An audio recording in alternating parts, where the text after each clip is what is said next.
Today, I want to speak about a very special woman, the oldest living tattoo artist in the entire world.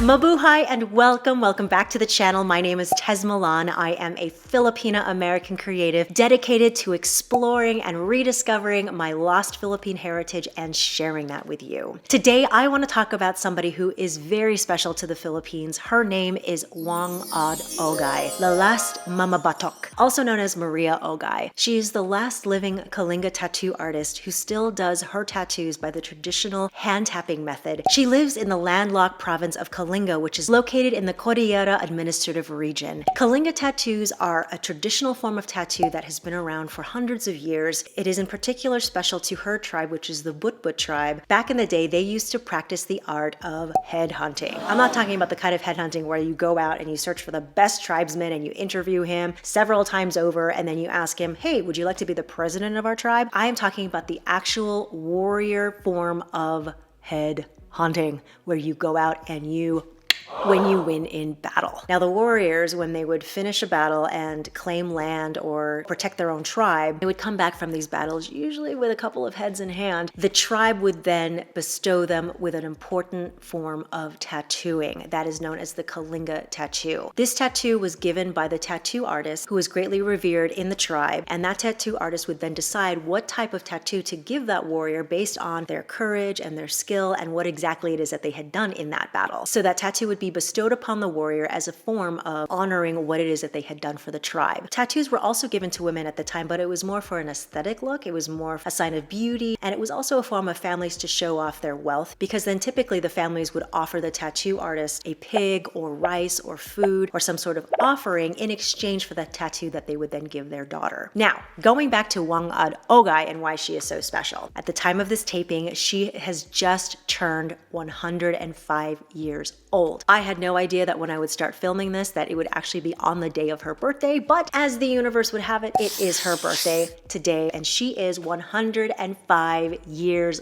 old. Because of the challenges of the pandemic, it's made it very difficult for people to travel out to the Philippines to visit her as frequently as they used to. But as far as I can tell from the research that I've done on the internet, I believe that she's still alive, and I believe that she is still offering tattoos to guests who come to visit her. Now, the thing about her tattoos is that she has to meet you before she decides if she's gonna tattoo you or not. I mean, this woman is so special. She's been doing tattoos since the age of 15. It's not very typical of her tribe to have a female tattooist. Typically, this tradition is passed on from generation to generation through male tattooists of the tribe. But when Whang Od displayed a form of talent for it, and as well as a determination to learn the art form of the Kalinga tattoo, her father decided to teach her all the skills that he knew as the tattooist of the tribe and pass that on to her. What's interesting in regards to this is that not only is she one of the first female tattooists of her tribe, she also decided to pass on this tradition to her grandnieces, which is very not traditional. Simula lang sa nood lang, tinuruan ako, nagpaturo, kasi practice sa mga tao, sa katawan ko, at sa mga kaibigan.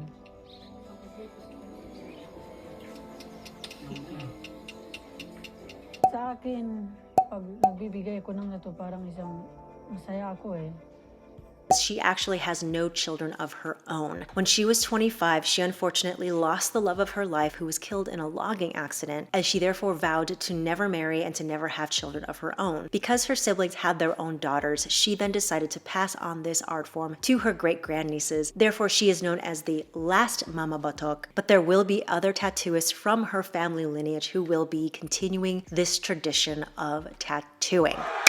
So, having said all of that, I do want to share with you, it is not the easiest thing to get a tattoo from Whang Od. And it's not only because she must first meet you and then decide if she likes you enough to give you a tattoo. It also literally takes over 15 hours getting on a bus, riding on the top of a jeepney, hiking for another hour and a half just to get to her village, which is called Buscalan, high up in the mountains. It is so difficult to get to her village, but many people over the years have trekked and ventured out to find her. I watched the video of Lost LeBlanc, who ventured out from Metro Manila all the way to visit Whang Od Oggay, and even by the time that they arrived, they weren't even sure if she would decide to tattoo them herself. They brought her offerings, and she decided that she liked them enough to tattoo them. Now, you would think that a tattoo from somebody who is so revered would cost hundreds and thousands of dollars, but actually I looked it up, and the only cost that you have to pay is a whopping 400 to 1,000 pesos, and that is, let's see how much that is.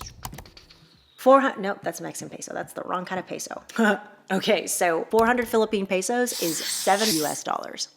It's nothing. 1,000 pesos, which is the most that people are saying that you'll have to pay, is $19, and that's it. That's all you have to pay. So I guess you're probably paying mostly to trek your way there, all the effort that you're having to give, and then you pay only like $5 to $20 to get your tattoo. That's not a bad deal, I have to say, for something that is so precious and so special to the Philippines. I think that actually would be worth it. Something else that I learned while I was watching Lost LeBlanc's video is that you actually get to choose the needle in which she will then tattoo you with. The way that these tattoos are created is that they take a bamboo stick and then they attach a citrus needle, like a calamansi needle. And I told you what calamansi are. They are these special limes that are indigenous to the Philippines, and they have these thorns. I had no idea about this. We had the same plant in my backyard, and I don't remember ever seeing any of these needles, but supposedly these needles can be like this big, and they attach them to the bamboo stick that Whang Od then holds in her hand. She creates a paste made out of coal and water. She takes a small spoon, and she takes the spoon and she scrapes it all along the side of her cauldron, and that's how she collects the soot that gathers from the fire that's beneath the cauldron. Then she puts that into a bowl, adds water, and mixes that up with a sweet potato. That's how she makes her tattoo ink. Nothing more than that. So simple. Now, in order to make sure that she creates the exact tattoo that she wants for you, she will take then a blade of grass, and then she'll dip that into the ink, and she'll lay that onto the skin and create the patterns that will then become the guide for the tattoo that she's making. She then takes that long stick with the fat needle, and then she starts tapping it against your skin. I watched another video from Triacle Tats where she describes that some people have said that their tattoos from Whang Od are quite painful, and some people say that their tattoos from Whang Od are not that painful. So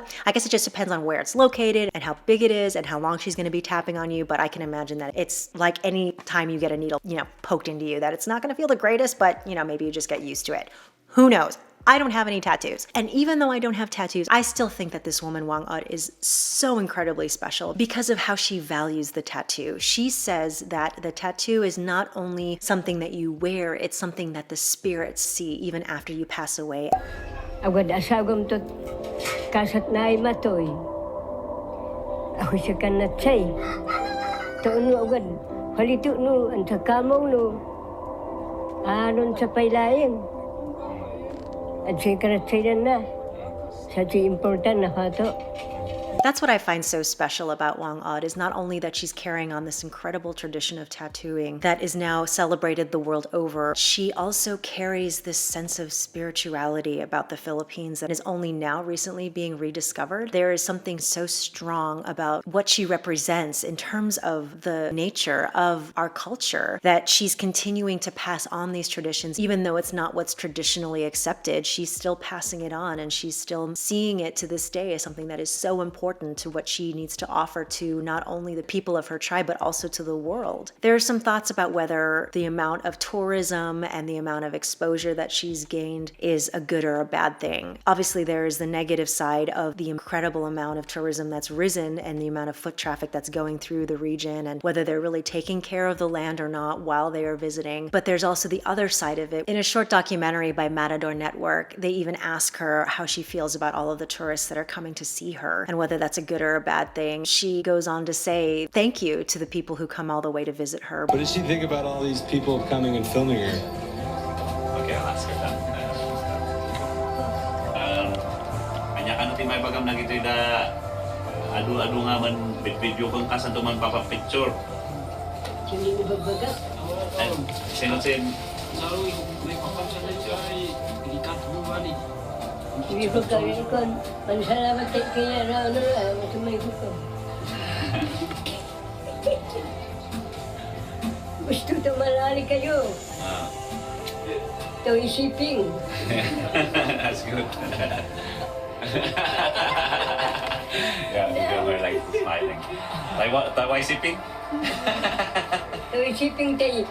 No, at si kayo marami ya. Kami mikilap ko. Itap-tapas. As I shared with you, I don't have any tattoos of my own. It's just a choice that I made over the years. I did at one point while I was living in Los Angeles get a belly button piercing. I don't want to say that I necessarily regret it. I did it and I'm really proud that I did it because it was not the easiest thing to do and not the most pleasant experience, I'd have to say, from a pain standpoint. But I ended up wearing that belly button ring for less than a year and I took it out and I have not worn it since. Ever since I got that piercing, I do have another little hole just above my belly button. Maybe that influenced the reason why I never got a tattoo, but it is so nice that my sister, for example, has chosen to do so many beautiful tattoos. She's actually the reason why I know about Whang Od Oggay. I asked her, I said, well, are you going to get any other tattoos? And she said, you know what? I don't think so, but if I were to get a tattoo, I would get it from this woman. And she showed me a picture of Whang Od. Ever since I saw that picture, I just knew there was something very deep and rich and something very connected to the spiritual aspect of the Philippines beyond just the artistry of tattooing. There's something really connected and intrinsic to the soul of the Philippines through what it is that she's doing. I am so happy and so proud to be able to share her with you. I thank my sister for introducing me to her and letting me know that someone this special exists in the Philippines. That is it for this episode. I really hope you enjoyed it. If you liked it, give it a thumbs up, subscribe to my channel. I look forward to sharing more wondrous people like Whang Od Oggay with you. If there are other people that you know about who are somehow connected to the deep traditions of the Philippines or also have maybe a bit of a spiritual bent, I would be very interested in learning more about them. Tell me about them in the comments section down below. I will put them on my list of people that I want to share with you. Until next time, take care. Salamat po for watching. Paalam. Goodbye.